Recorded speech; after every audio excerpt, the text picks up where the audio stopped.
Bütün Tomuz Amerika. Salam aleyküm aziz dostlar. Men bugün Amerika 3 aylık Tomuz diýim jalsynda nähilerde gidip boljagy barada we WAT yani Work and Travel programmasy barada aýdyp geçmekçi. İlk bilen gözüňizde ulatmagy gerek däldigine we hyýal edilip bilen ähli zadyň amaly aşyryp boljagyny inanyň. WAT yani Work and Travel programmasy kültürleriň paýlaşymy hem-de döwlete gerek bolan işçi güýjüni amatly bakadan üpçün etmek. Galy de Amerika turist çekmek maksady bilen Amerikan hökümeti tarapyndan ilkinjilik 1960-njy ýyllarda gurnalmana başlanan halkara derejesinde bir programmadyr.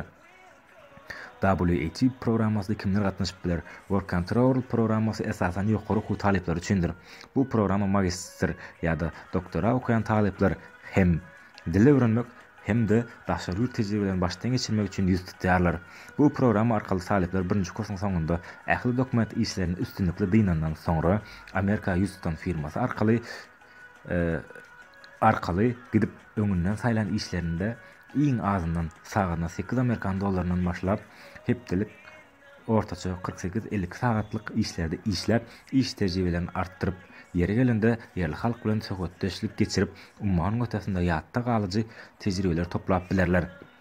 WAT yani Work and Travel programmasy üçin gerekli dokumentler.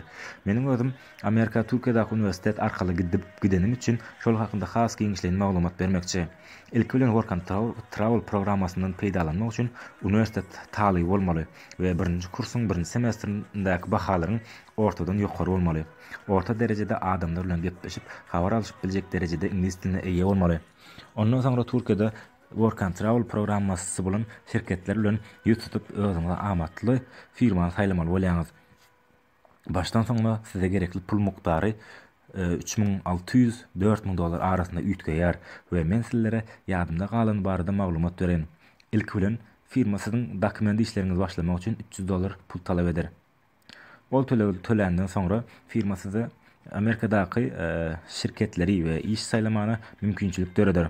Lifeguard, delivery driver we şuny meňdeş bir näçe işlerden birini saýlanyňyzdan soňra ýene 800 dollar ýani maňa aýtmaklaryna görä Amerikadaky firma tölemeli bolýaňyz. Ähli işler ýoluna gidenden soňra Amerikadaky işlejek ýeriňizden iş berenler fevral aýyna dogry siziň bilen duşup geçirer we işe alyp almajagyňyzy barlar. Eger ol täten hem geçende ýene de garşy tarapdaky sponsor üçin 700 dollar goşmaça tölemeli we esas tölegişini tölenden soňra esas tölegişini diýersiňiz. Eger siziň işlejek işiňiz öňünden tälim almaly bolsa, onda ol okuw üçin hem ortaça 250 dollar tölemeli bolup bilersiňiz. Ähli zatdan soňra iş ýaşajak ýeriňiz belli bolandan soňra Amerikanyň ilçhanasyna baryp wiza üçin ýüz tutýarsyňyz. Dokumentlaryňyz ýer özüňize göwnüňiz ýetip soralara dogry jogap berip bilseňiz, Amerika Birleşen Ştatlary wizaňyz üçin ýa-da bir hepde içinde taýýar bolar. Wiza ücreti hem siziň üçin ortaça 250 dollara barabar bolar. Wiza soňradan da bilet ondan soňra da bilet alaňyzdan soňra gidip bilmek üçin ýanyňyzda 800 dollar pul alyp gitmeňiz talap edilýär. Çünki siziň iş hakyňyz her 2 hepdeden tölenýär.